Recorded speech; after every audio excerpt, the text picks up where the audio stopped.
Hi, Darren. How are you? Hi, Colin. Yeah, very well, thank you. Looking forward to today. It's a really fascinating topic to venture into. Yes, we decided, didn't we, to from going out into the big picture of the prophecies, which was the last video we made, was about the world history, different cultures, prophecies to do with the future. A very big picture to cover. We thought we would bring it closer to home and talk about something that's affecting everybody, which is the energy aspect in relationships. Yes. Yeah, it's a very important topic because when you think about it, everything comes down to that in the end. Recently I've had experience with people coming to the end of their life as a human, and I noticed that was one of the things they reflect upon the most and was most important to them. And even in the process of a person's funeral, where all the family and friends gather together and they talk about what they really value about that person and what was left in them from all of the exchange and the flow of energy between them and that person. And in a circumstance like that, you really see it highlighted. It's easy to get distracted with all the things in life, but that's what it comes back to, the kind of energy that's flowed and passed between humans and the result in that. Yeah, and you know, the Ruby Mountain study starts with the unseen worlds, our aura. I think it was our first conversation too, if I'm not mistaken, was about the aura. I can't remember. Maybe it was about greater truth, but one of the first ones. And it's in a way, it always comes back to your own self-care, but in terms of your aura, your energy flow, your energy systems. But we thought it would be fascinating to look at what's happening between people in regards to energy flow. And there's quite a lot of considerations that are amazing to become aware of to do with this. In the group here, in the group of studies here, we have two in Portuguese called doulas, kind of like midwives. They assist the lady in the preparation and sometimes the actual, or actually always in the actual birthing aspect. And I've had a lot of dialogues, particularly with one of them, about this area of what's going on between people in terms of energy, because the baby, it sort of comes to the fore because the baby is so sensitive to energy, but like certain creatures, birds, cats, you know, there's certain beings that are very sensitive, and some adults continue to be very sensitive. Yes, for but sure. Babies are particularly sensitive because their aura isn't particularly robust yet. It's not very strong. You get the idea of somebody with a tough skin, what do they call it, like a tough hide, you know, but a baby's totally open, totally vulnerable. Yeah. So it needs even more extra care about what type of radiations come towards it or through it. So it gets a bit sharper, the conversation about the type of cares that really should be there to not, you know, come off the street, for example, and you've had an interaction with somebody that was quite unpleasant, or you've been in an atmosphere of some place quite unpleasant. Now your aura has been compromised. You got some contamination in it, but like walking through a fish market, you end up smelling of fish. It's not necessarily that the person is bad, but they may have picked up an influence. And you wouldn't dream of coming through that fish market, stinking of fish, picked up a few fish, and then going up and picking up the baby. You would immediately straight to the shower, clean, get as clean as you can before you do that. But electrically, that's what can happen. A person can go and pick up the child or baby, and this astral influence is now permeating the child. The child will pull back or cry. And of course, we think it's something else, but many, many times it's this aspect that's going on. Yes, and I think that's why this is a fascinating territory, because it's part of the great mystery to do with human interaction, isn't it? You know, you see your friend or your partner in the morning and you say goodbye and off you go to work and everybody's cheerful, and you get back at the end of the day and you think, what happened to you? Your mood's completely changed, or even the thing you were laughing and joking about, they've completely forgotten it, because there's this whole unseen worlds interchange that goes on, and people are affected very, very much affected by what they're dealing with in the unseen worlds and what they're dealing with other people. And, it's funny, nobody really likes hanging around a grumpy, miserable person. But I've also experienced where you can really irritate a person by being too cheerful and too full of energy and too full of being. Children are a bit like that. I was at a medical center yesterday, and there was a woman there. She had 2 children, but she also had a child. He must have been about 3 or 4, and she had to have a little rope on his arm because he was obviously one of those children that would just run away. And he was climbing up on chairs and grabbing things, and he was just so full of energy. And I was going to ask the mother, but I didn't really get the chance. When was the child born? Was he an Aries or maybe a Gemini? Somebody that was very active, because astrology comes into this as well, and that's an unseen influence. So I think it's really one of the great mysteries of life. And I had a friend when I was 16 who came from another school, and we just hit it off. And I'd never met him, didn't know anything about him. And he was really into philosophy, and he bought me the Tao Te Ching book for my 16th birthday.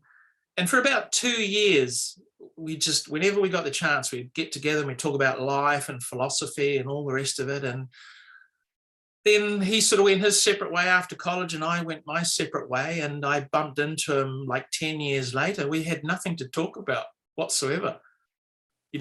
This energy exchange and flow we had between us, it was so natural and so inspiring and uplifting, and just what we needed at the time.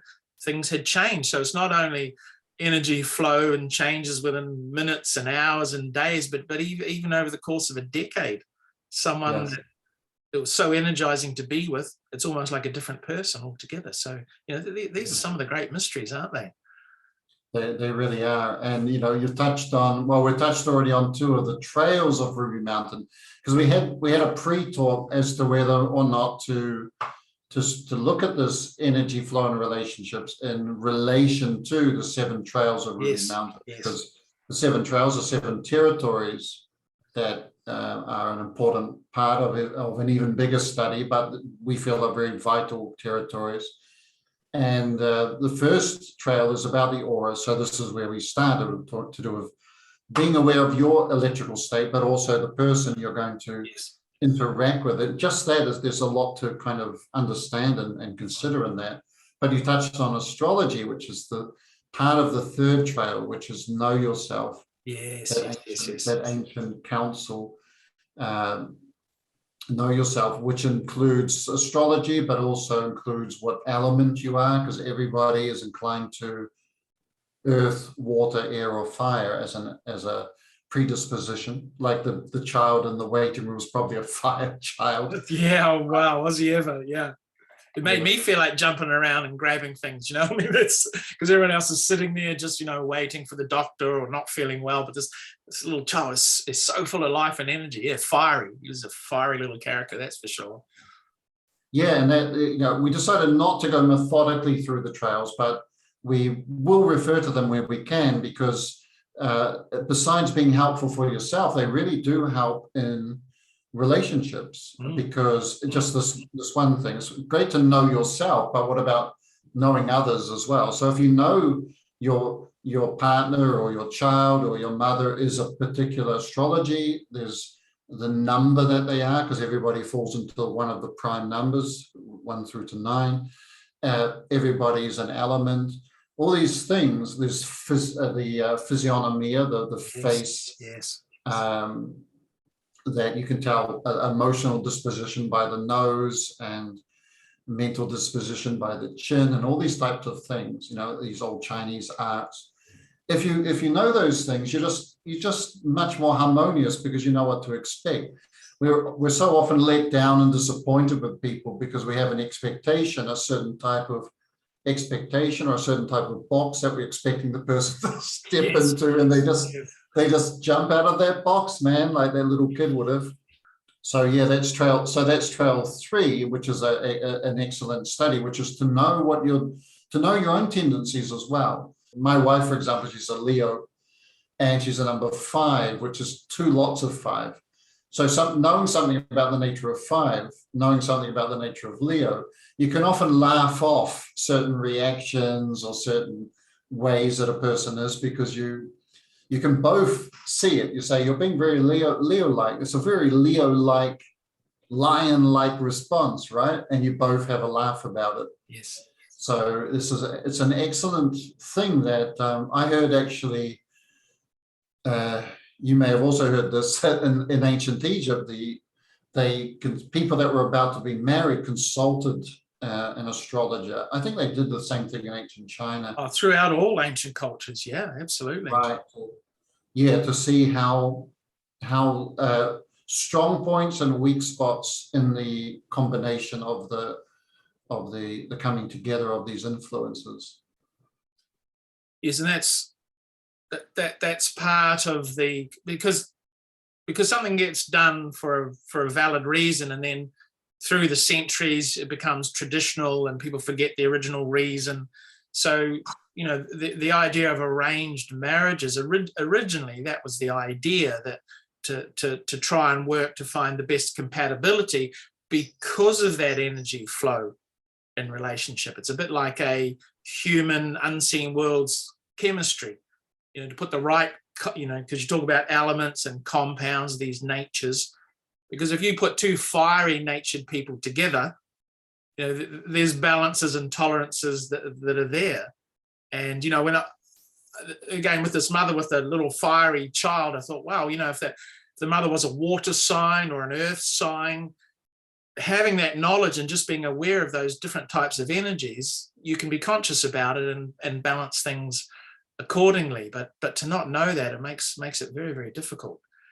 Yeah. And, you know, it's very interesting with the ancient practice of feng shui, the Chinese art, where things are arranged quite specifically to do with energy, quite literally to do with energy flows and the way the house faces, and, you know, where the garden is. And where I live in Auckland in New Zealand, the suburb where I live is very popular with the Chinese community moving to New Zealand, because it's to the east and the houses face the other way. It's all based on a feng shui. So builders build in that way for the Chinese community market.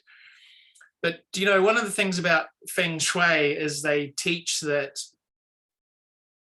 one of the highest causes of divorces in couples is when they're renovating their house. You know, so you're tearing the kitchen down, or you're tearing the lounge apart to build an extension. And the knowledge of feng shui is to counterbalance that and be very, very careful about it, because those are destructive energies. They're quite the opposite of creative energies. You know, when you were talking about the baby being born and appearing into the world, that's a creative act. You know, not only takes 9 months, but there's the childhood and the teenage years. It's a growth and a creative phase. So pulling a house apart and having builders and tradesmen in there and everything's ruptured and broken, it's a destructive energy. So I thought that was fascinating. That's not good, because the statistics there in the West, you know, with divorce rates and one of the causes, but some kind of understanding comes from the East, because it's very, very ancient, to do with energy flows and also the energy of the environment. And this is another one of the trails. It's to do with our ecology and where we live, and why ancient temples and why certain types of architecture. It always comes back to the energy conditions and the energy flows between the place and the people and interaction between people. So, you know, there's a thing that would be a mystery, but if you're going to get your house renovated and pull it apart, keep that in mind. You're going to be dealing with destructive energies, and that can only cause destruction. They're destructive energies, not creative energies. So, yeah, important knowledge to have about this. Yeah. Yeah, it's amazing. They designed places, ecologies, with an exhaust for static energy as well. Right. Because yes. there's a slightly different mindset, which is you're not creating a kind of box home and just filling it with stuff. There's even a way you can kind of think about your own life. You've got your life and you sort of fill it with stuff. There's always this exhaust. There's always something being shed. There's always something being let out. And so, you know, this is an interesting aspect to do with energy, because unless you're refreshing your energies and understand that that's how it works, you can think you're kind of like a solid block. You know, you are what you are, because physically we change a little bit, but it's much slower to change. We're very slow to change physically.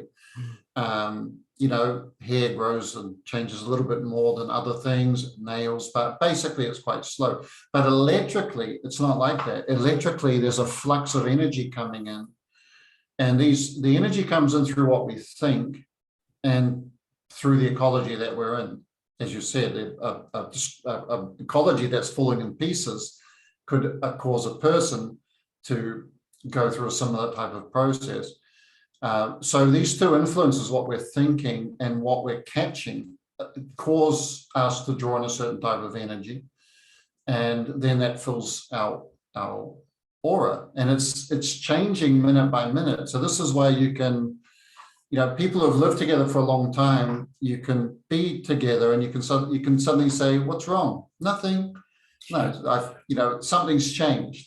I feel like you're upset about something. Yes. And there's some disturbance in the force, as I would say in Star Wars. Star Wars, the force has been disturbed, Luke, because the harmonies of the energies have changed, because the person's plugged in or started thinking about something and brought in another energy, a bit like a radio tuning in and bringing another frequency. And you're upset about something, and the person may have started thinking, or you yourself started thinking about something that's not harmonious to that situation. So, you know, one of the first important things is learning how to clean and clear your aura.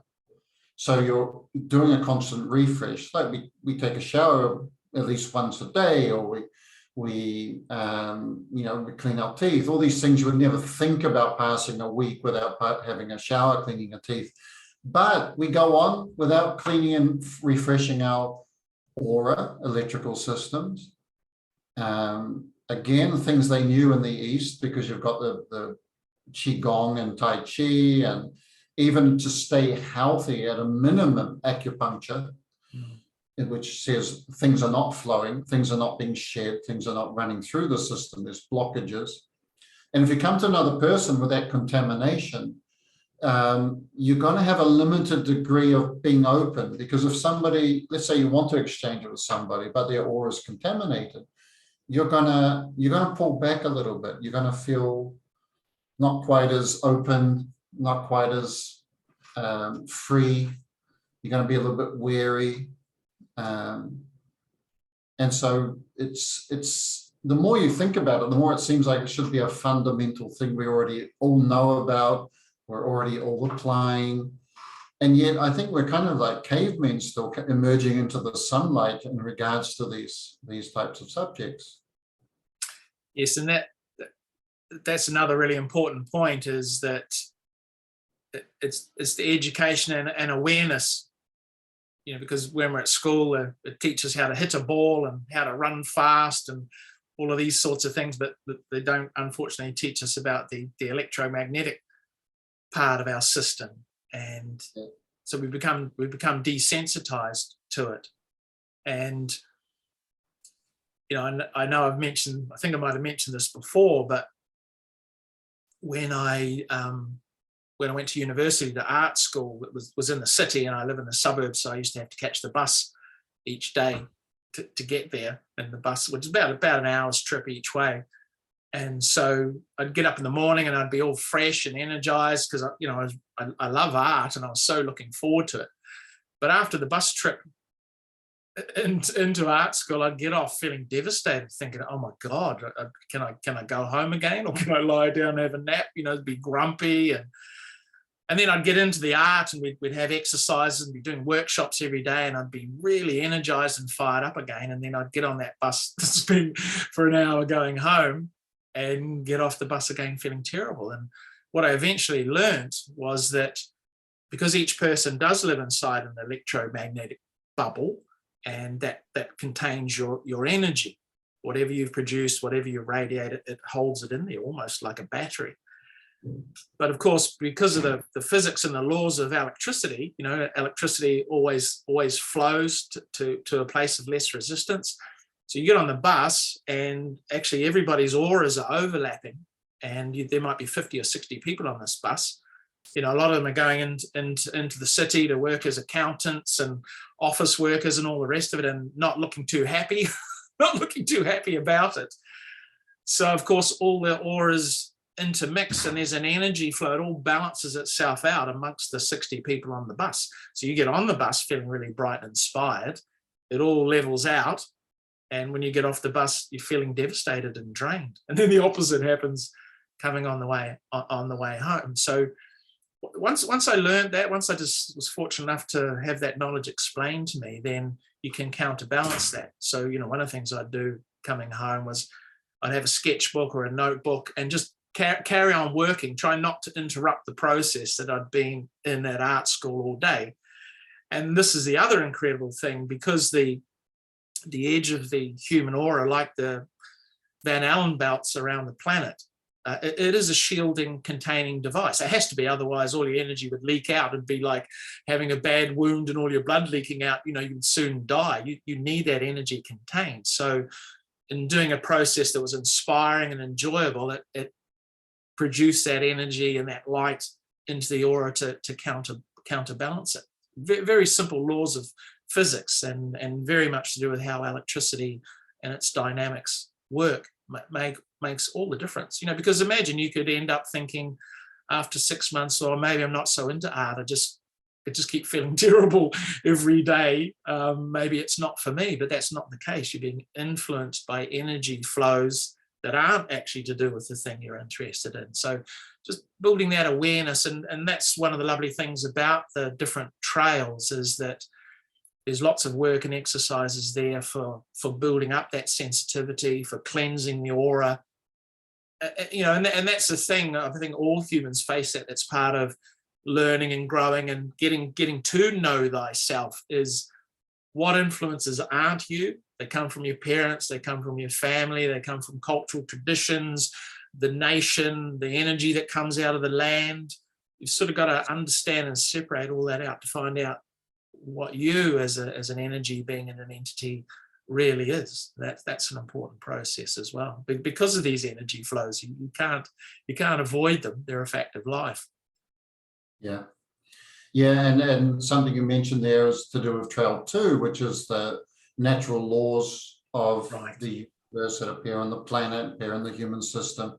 The one of force goes down the path of least resistance. And so the key word there, one of the key words, is resistance. Yes. Which is to do with managing these energy flows, understanding that there's always these two polarities. You know, when you talk about energy, immediately the two polarities come in, which is the part of the law of two, which is in the study of the Trail 2, positive and negative. In the case of interactions, you're really talking about resisting or blocking or generating some sort of positive process, which you did with your sketching. When you decided to keep working, what you did was keep generating a positive polarity. Yes. So you didn't flick over into that kind of state that we normally get in on a bus, you know, which is just sort of looking around and looking out the window, which is a passive polarity, which then allows things to come in.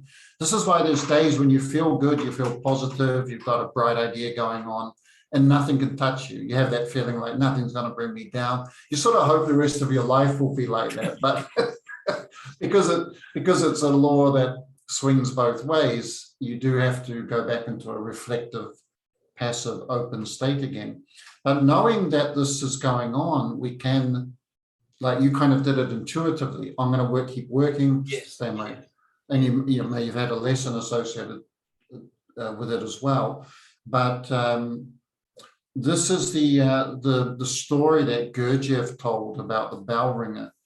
You know, and we tell that story in the trails because the bell ringer story is about a man, you know, the short version is a man who would ring the bell in the town village, and he found that he was getting sick because as he discovered from some wise man on a mountain, when he rang the bell, he'd have, a few hundred people cursing him from their beds because they wanted to sleep in. So he would kind of give a roasting, a telling off. This was the counsel from the wise man before he rang the bell. In other words, he generated deliberately a positive polarity. And you can do it many ways. You can have something going on in your mind. You can enter the day giving a little roasting. Nothing's going to bring me down. They have a phrase in Portuguese, saia de baixo, which is look out. It's kind of like, look out, here I come. Right. Sort of this positive polarity. Once you've set it in motion, you find you can then go neutral and just deal with things from a balance, which is the third vector. But if you don't set that thing in motion by getting something spinning in the morning or projecting or spinning are two ways to get it moving, then you can enter the day open or passive or neutral. But then whatever atmosphere you walk into or whatever aura that you exchange with, it's gonna loop over into your system. Yes. And you might be lucky if this is why we often hope that we exchange with nice people, because we're hoping that we're going to catch pleasant things. But more and more, that's really just a question of luck. And instead of taking care of your balances and not depending on what you meet as you go out into the world. Yes, yes. And that comes back to the laws again, that everything at the most fundamental level operates on that law of two. And as you're saying, positive and negative polarities. And you can actually see this with a person with their aura, that when they switch into that state of yes or being open to something, you can see force and energy move into their aura, that electromagnetic shield. It literally opens and allows through the filters what you say yes to and what you agree to. Conversely, when you say no, I don't want that, I'm not having any part of that, saying like I wouldn't touch it with a barge pole, that's all to do with that other polarity of rejection and repelling. And again, you can see it with a person's electrical system. There's an influence trying to get into them and it can't, because they will not permit that.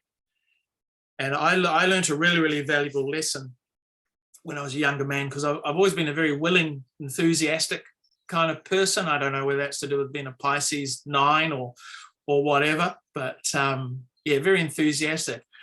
And people would ask me to do, can you do this little job, or can you run that errand? When I was at work and I was an apprentice, and yeah, sure. And when you go and get your lunch, could you get me a pie and a milkshake? And and then the next day you got 5 people asking you, and you're having to write it all down, and you come back and they say, I didn't want a steak and cheese pie, I wanted a mince and cheese pie. It's like all this grief and stress, and you're just trying to be helpful.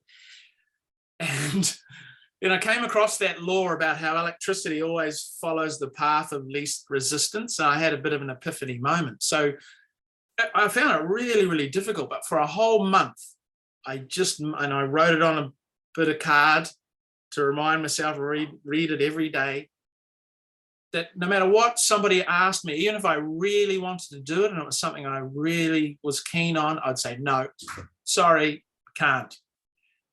And what I noticed in a very short time is the person that would come and ask you to do something, if you said no, they go, oh, and they'd look around and ask somebody else to do it. And I noticed the really grumpy, surly people, no one ever asked them because it just wasn't worth the trouble. They'd pick the young, enthusiastic person. But I noticed eventually even they got asked sometimes to help out with something, because when that energy's, when the person transmits that they're trying to get you to do something and it gets blocked, it bounces back to them, and they feel irritation of it. And they just have to try that little bit harder, maybe up their persuasion skills or whatever, or the art and skill of dealing with other people, and then get them to do that. That was a fascinating lesson, that, these two polarities, all it was a shift in yes and no. And I had to consciously do it as an exercise to deliberately say no. But then once I got the hang of that, then later on, I was confident I could say no. I mean, you don't have to do something you don't want to. That's the other thing about energy flow in relationships. It's got to be, it's got to be willing. I mean, you don't really want to force your energy onto another person to make them do something. I mean, what's the point of that? So There's a kind of fundamental laws. It's amazing. Yeah, and it's funny, we're just at the time of this recording anyway, we're coming out of the mask situation, at least here in Brazil, and which is a filter, right? So the idea of there's a kind of third vector, which is sort of filtering, kind of like a criteria of what you will accept and what you won't accept. So this often comes up in relationships too. You essentially like a person, you want to be open, but they have a tendency to go into complaining or misery or whatever. And of course, we all have it. So it's, of course, you can apply this filter to yourself as well. But the idea of a mask that it filters, there are electrical technologies. It's in the Trail 1 of the Ruby Mountain series, where you can literally project a kind of electrical shield to keep out certain types of astral contaminants. But without going into that technique, just the notion that, and the mental projection that I like you, I'm open to you, I love you, whatever it happens to be, but I don't want this, this aspect. I don't want the misery. I don't want, and you kind of try to identify the astral influence and separate it out from the person. Just like you wouldn't, the person's been through a fish market doesn't mean they are a fish, It's an influence, and electrically people catch influences, process influences, but it's not them. And if you do that magically, it kind of blocks that aspect, and a person intuitively feels that you're not open to the aspect, and then they will broaden the territories that are more pleasant. Because one of the other aspects in terms of energy is like attracts like, things synchronize to each other. It's like tuning in to a radio station. So you'll notice, for example, if you're feeling down, you start to look around and everything looks down, everything looks gray. You have an inclination to listen to sad music. You start remembering all the tragedies of your life and tragedies of human situation. And it's because you've tuned into that zone of the astral light, of the astral worlds, and everything, your mind starts running along like skating on ice, that field of influences and manifestations and appearance and everything else. So you've got to resist that, because if you're in that, you'll tend to form relationships with other people that are also in that zone. Yes. So you get two people love complaining together, and you can almost feel it literally. If you're feeling sad, you feel like calling a certain person, that with that person you can both kind of whinge together. To break out of that is not always that easy, but to know, at least knowing it's going on, and don't watch a melancholic movie, watch something that's more cheerful, listen to some music that helps shake it off, do some electrical cleaning, which we explain in Trail 1, yes. But something to shake it off rather than settling into that zone. Once you're into a better zone where better qualities lie, cheerfulness, enthusiasm, lightheartedness, this type of thing, patience, kindness. These are the zones we kind of want to live our lives on. And it's very easy to slip out, because more and more as bad news spreads around the world and the human race is in a difficult phase, clearly, it's easy to click into the wrong radio station, let's say. So it does require kind of discipline, but also having a plan of action that if you feel yourself slipping, turn your mind to something better, recall a certain quality that you want to generate into the world. That phrase, I think it was St. Francis of Assisi, better to light a single candle than curse the darkness. Yeah. Oh, yeah. To have these kind of notions that, how do I want to be? Because the extension of that is that's going to tune you to other good things. And in relationships, you'll bring better quality conversations out, and you'll have better interchange with people. But it really starts with oneself, because if you're in that kind of blocked, unpleasant astral state, the compound effect of that is other people don't really want to deal with you either, because you're going to be unless they're already in the same zone. So it's fascinating stuff because it all starts to spiral in a certain direction, and the sooner we put in certain cares and considerations, the better. And isn't that amazing that these ancient philosophical and religious truths are more and more confirmed by modern science? Because I saw a paper presented not so long ago where if a person goes into a dark room, and the scientists have their photoreceptor equipment there, if that person starts thinking about light and brightness, their brain actually produces photons that actually produce light.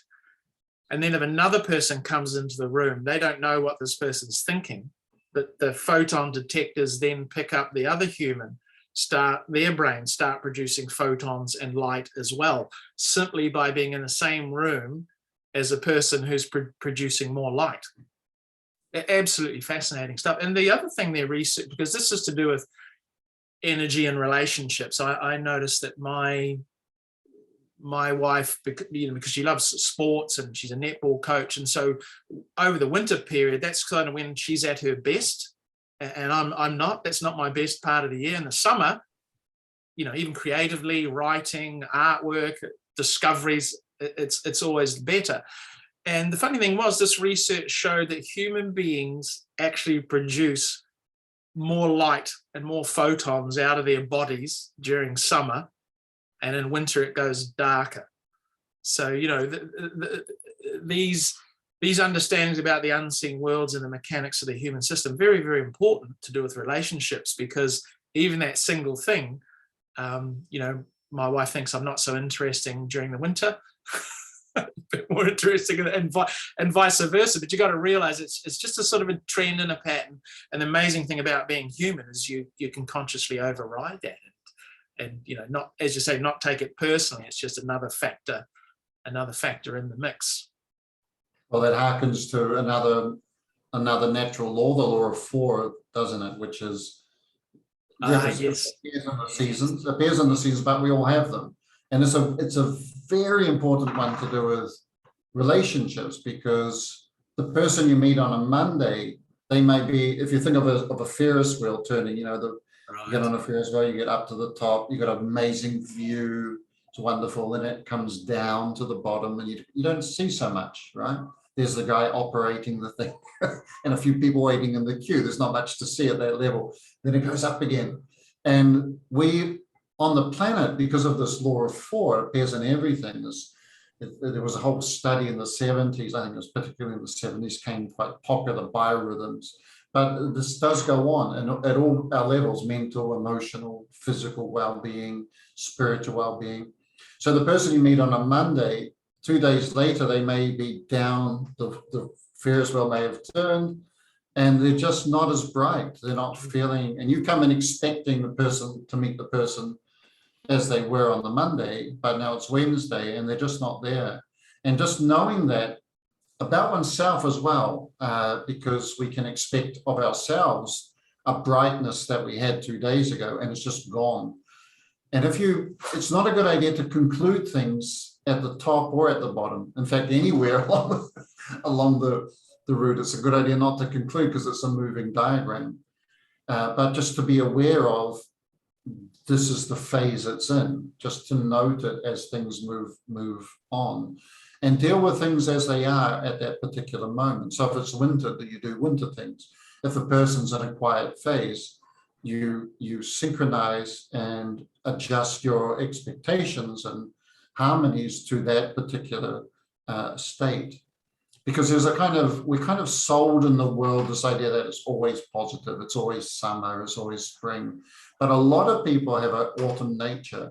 A lot of people have a winter nature, quite introverted, thoughtful. Yes. So besides the moving diagram, there people are fall generally into one of the seasons. So again, that's trail 3, detecting.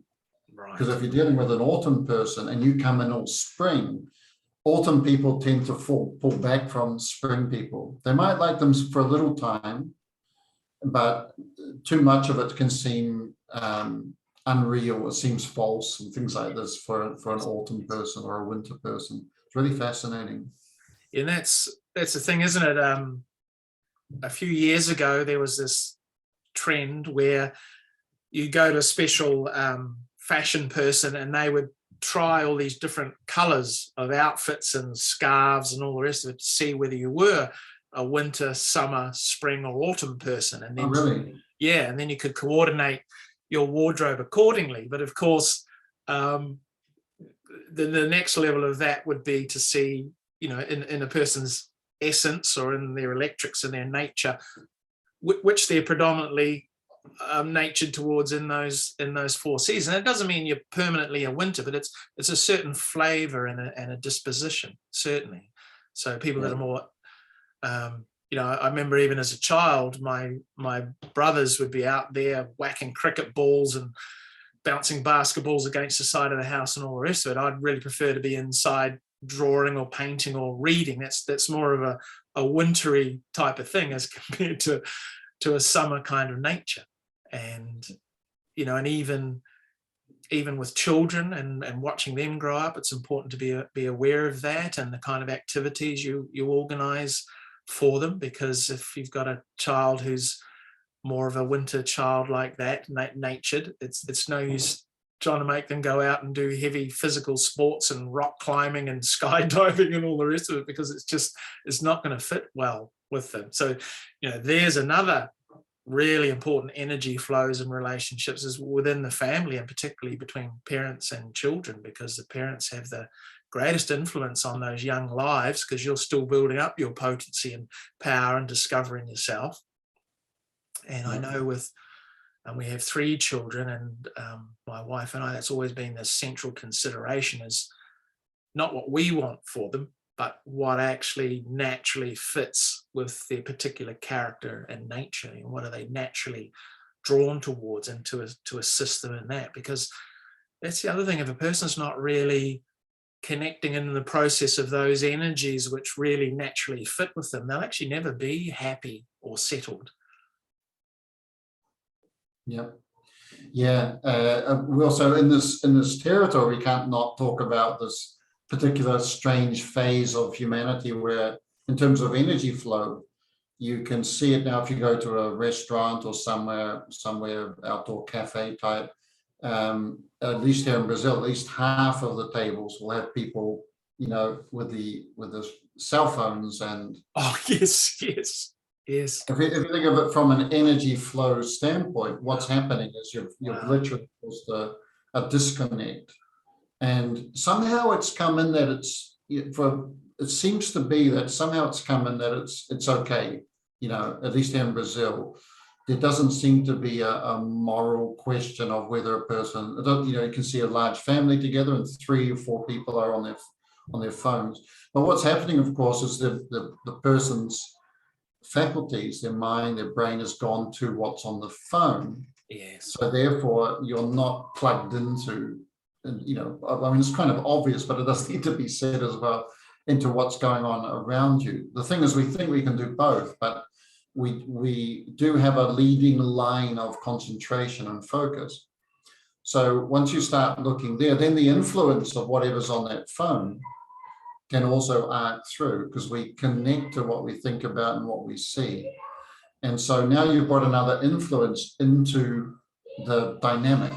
Yes. So let's say if you and I were talking, and at the same time I'm checking out some disaster that's going on in some place in the world, and it arcs across to me, now you're picking up that influence, and it's nothing to do with what you and I were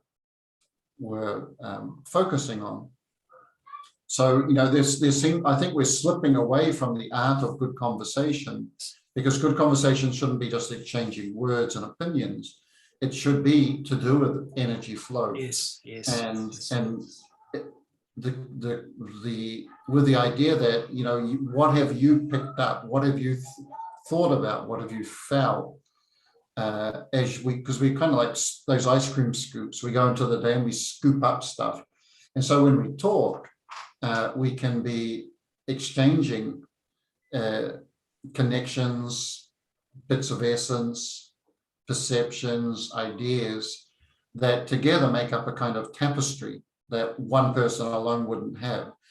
But as people turn their minds to more and more unpleasant things by the thrust of media, because they know that shock and horror and disasters sell. Yeah. So it catch attention. So people are getting their ice cream scoop is getting scooped full of this. And people intuitively don't want to hear it from other people unless you're in a little bit of a misery zone together.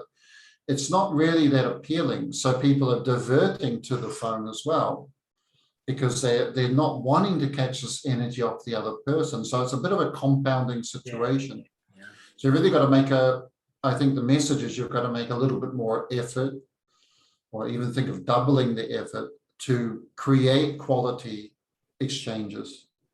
It's not just going to happen automatically. It might have happened automatically in a time in the distant past when people, I know a guy here, for example, in Brazil, when he was a young boy, lights went out at 10 o'clock in the town that he lived in. All the lights of the town went out because it was still in that developmental stage.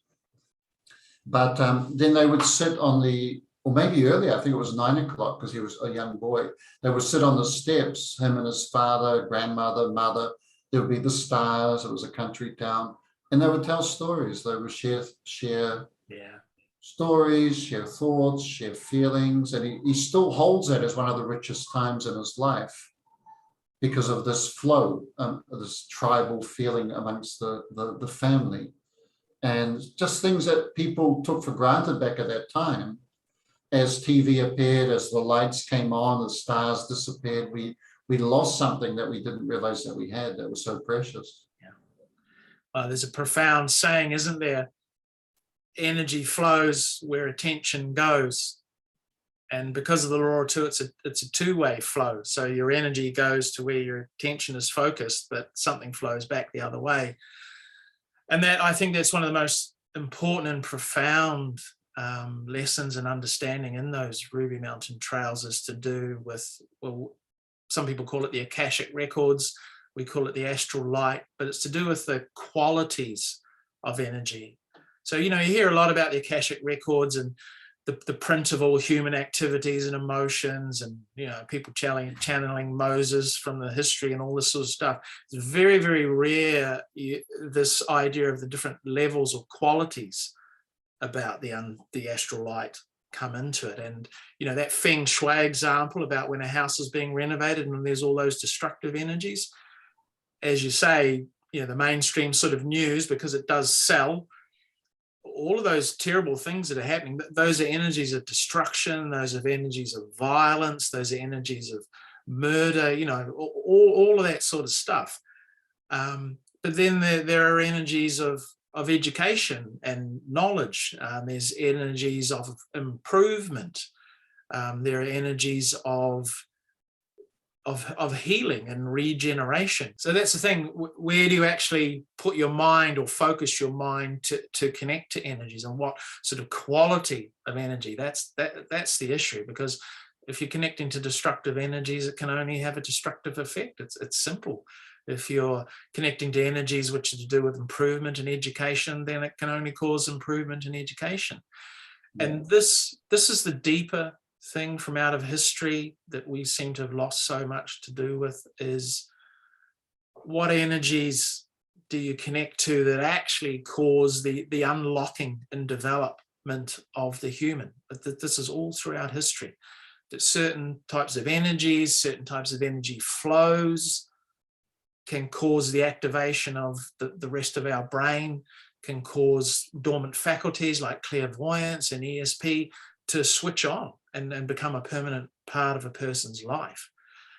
And then the energy exchange between people, because these people have managed to do that. People want to be around them. People want to learn from them. They want to be taught by them. They feel uplifted. They feel enhanced, and they feel energized.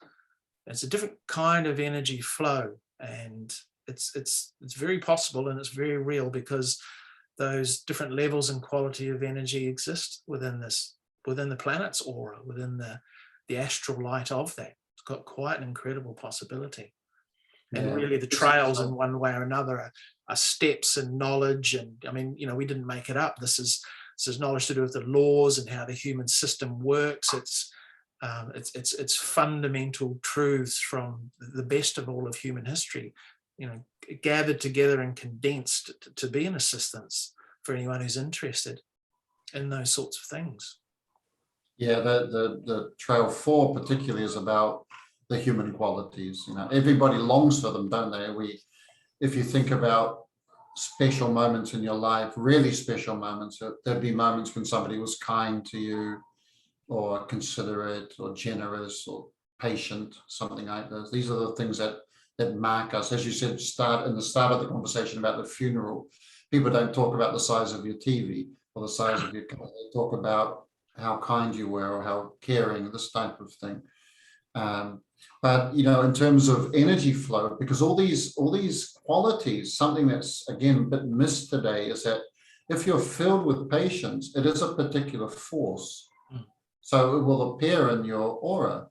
If you're filled with hope, there's a color to it.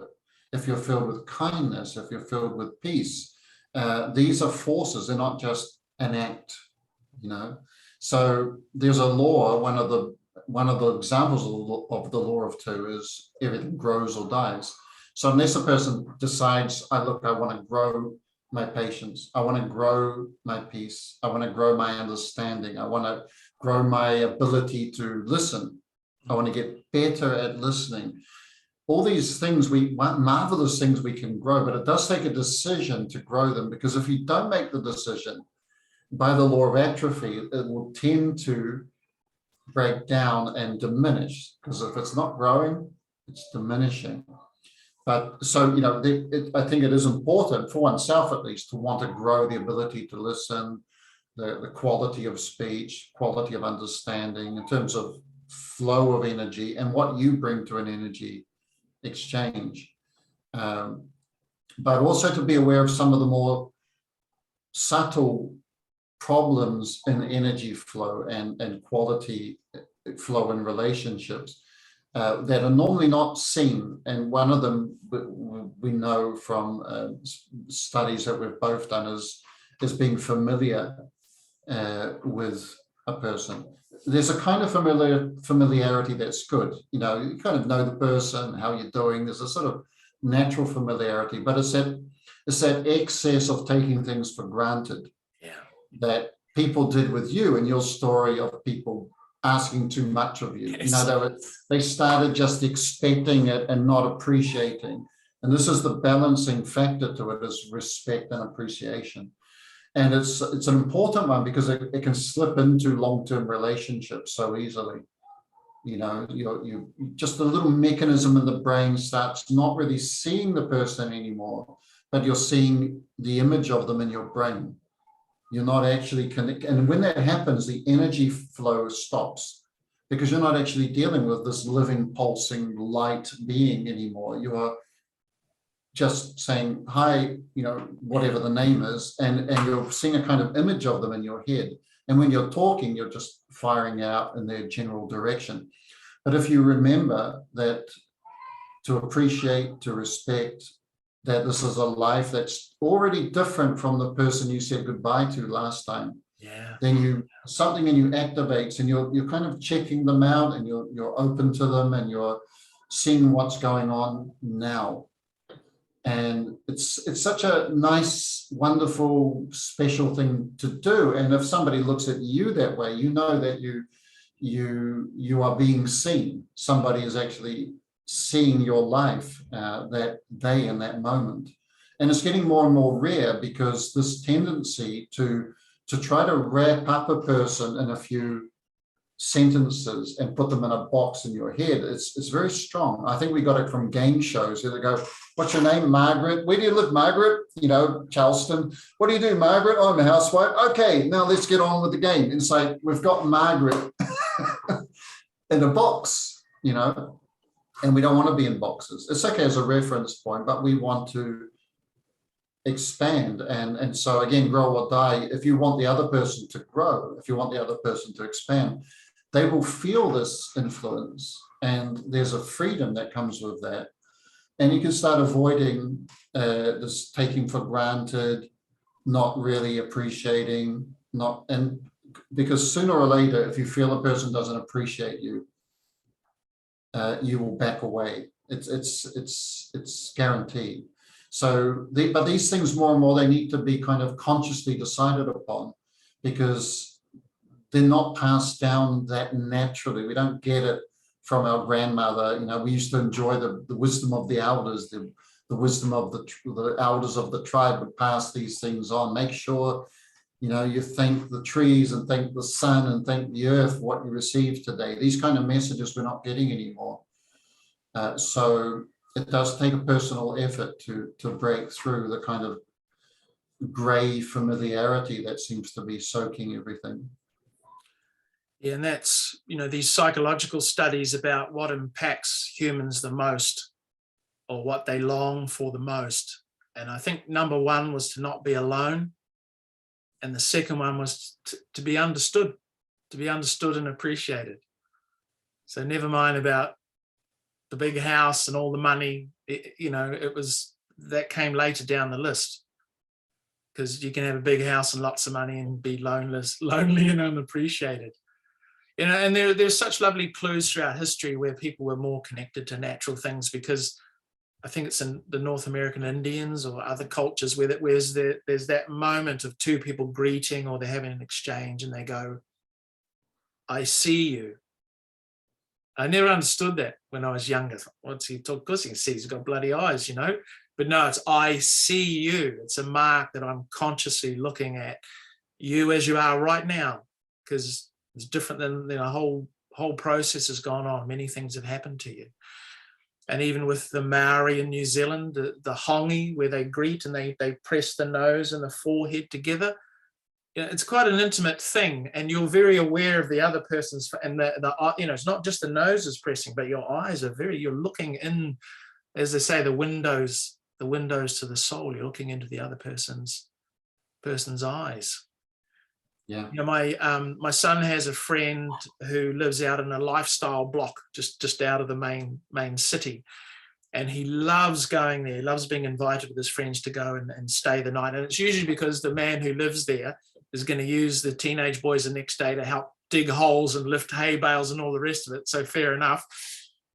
But what my son loves is, as they arrive, they're asked for their cell phones and their digital devices, and they're put in a cupboard for the weekend. And so that night they sit around the table and they talk. And then later on they sit around the fire outside, and the guitar comes out, and they sing and they talk and they wonder about the universe, all these natural questions that teenagers have.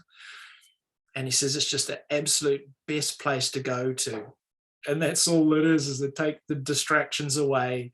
And it's humans having energy flows with other humans. And you know, this is one of the lovely things, isn't it? Even with astrology, so much knowledge has been lost, but part of the idea in that is that there are 12 basic natures or types of human, and not all have the complete puzzle. There's Right. a natural exchange that's always existed, where you need other humans to swap the bits of the puzzle, to reflect yourself back to yourself, you know, to see what you need that you haven't got. You know, isn't it great to have the stability and the patience and the steadiness of Taurus and an earth sign? If you're a Gemini, that's a very and vice versa. There's big clues and all of that to do with energy exchange at the level of the human race and the tribe and the community, not just one-to-one. Yeah.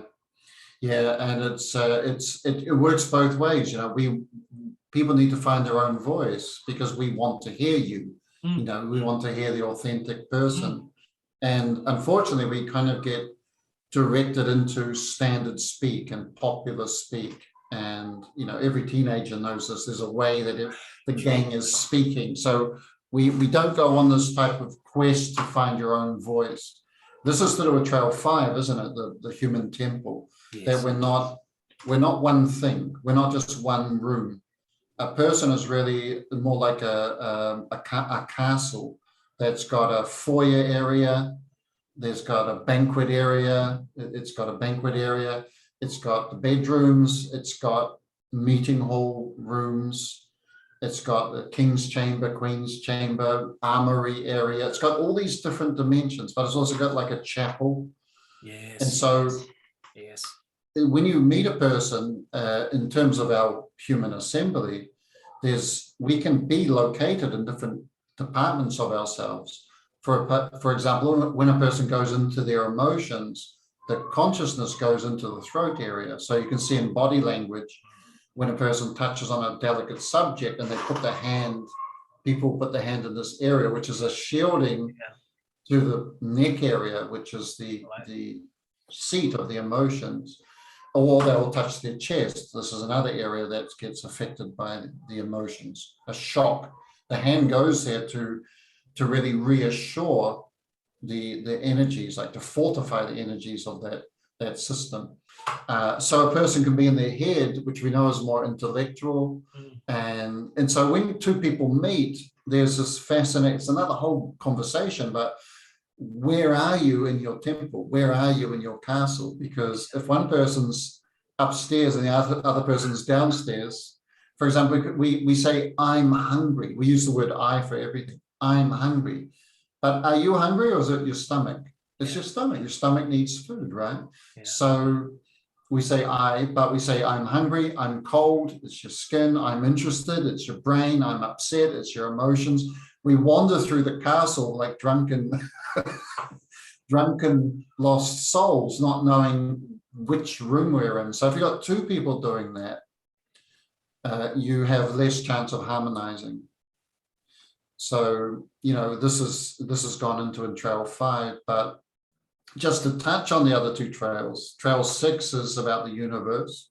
Yes. And that's a similar thing, because we can be connected into moon level. Sounds strange saying it like that, but a moon level frequency, a planetary level frequency, or a sun level frequency, or a star level frequency. And there's a kind of scale to the creation, which we talk about in other videos. And depending where you're connected at a particular time, it's going to affect how the flow of energy runs with another person and with other beings, right? So it's amazing how each subject arcs over to others.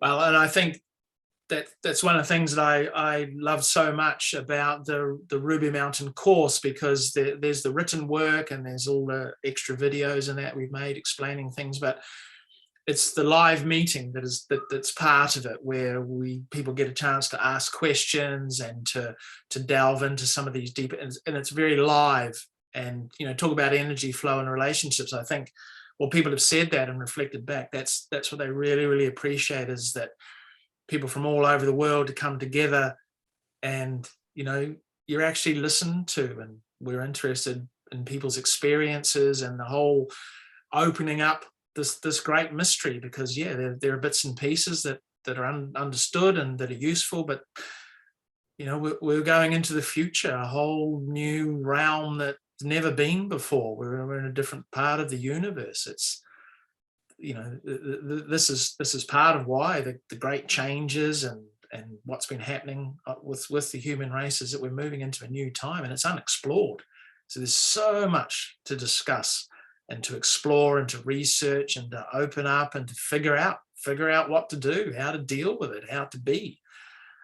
So that's touching upon energy flow from the future, which in our last video, I think there's enough evidence and so many different examples of how that's happening. There is a new energy flowing into this world, and I think these sorts of questions about energy and the electrics and the aura and these exchanges between humans are more important than they've ever been. Yeah. And as we're coming to a sort of winding to an end, just to mention something about Trail 7, because I think we've touched a little bit on each trail as the conversation naturally ran on. It's about the mind and brains and emotions. Right. And this is another, just the subject of the emotions is another whole territory, and to do with relationships, obviously, because previous hurts, our emotional state, are we up or down the emotional bar? And just to say one thing about it, which I think is so amazing in the study, and it's a part of Trail 7, which is that there's basically two emotional states, which is you can be locked into your own emotions, Right. which is a kind of magnetic state. And that's when a person's, it's really all about me, and it's all about how I feel and my upsets and my past and my history, and I'm waiting for somebody to understand me and all this. And it is very magnetic. It's quite hard to bust out of it once you're caught in that kind of whirlpool. The other emotional state is if you can escape that, and actually your same sensing, emotional, detecting, feeling faculties are directed out. You're not so self-obsessed, and you're actually out sensing the world again, as we did when we were children, before we worried about our identity. And this is the difference between, for example, approaching a tree and or some other, or an animal or some type of life form, including humans, and being actually interested in, open to them, sensing them, to see what will happen. What's this life about? What's going on with it? As opposed to, what am I going to get out of this? Right. How am I going to impact? How am I going to impress? Can I get a selfie? You know, this self-obsession. Because there's no end to that self-obsession thing. It's like a dog chasing its tail. The way we grow is actually getting our faculties back out there and feeling the world, feeling good things. It's understandable they close down because the world has a lot of electrical pollutants. So we tend to like lock yourself in your room and lock yourself in your own auric processes. But the way out is to remember the mountains, remember the sky, remember the stars, and your faculties start to open up again, and you touch again that urge to enter the mystery of life. Those big wheels are still turning, great energies are still flowing, and wanting to be part of that, not isolated out from it. Yeah, very good point. Yeah. So Darren, wonderful to talk. Always feels like we start into something that's a huge territory, but I think we made a few good steps into it. Yeah, no, it's great. Some really important considerations in there, and hopefully that'll be helpful to those who are interested in trying to understand better this whole mystery of energy flow within relationships, because it's crucial. It's really important. Yeah. So thank you very much, Colin. Okay, you too. All right, take care. All right, see you soon. Bye. Bye-bye.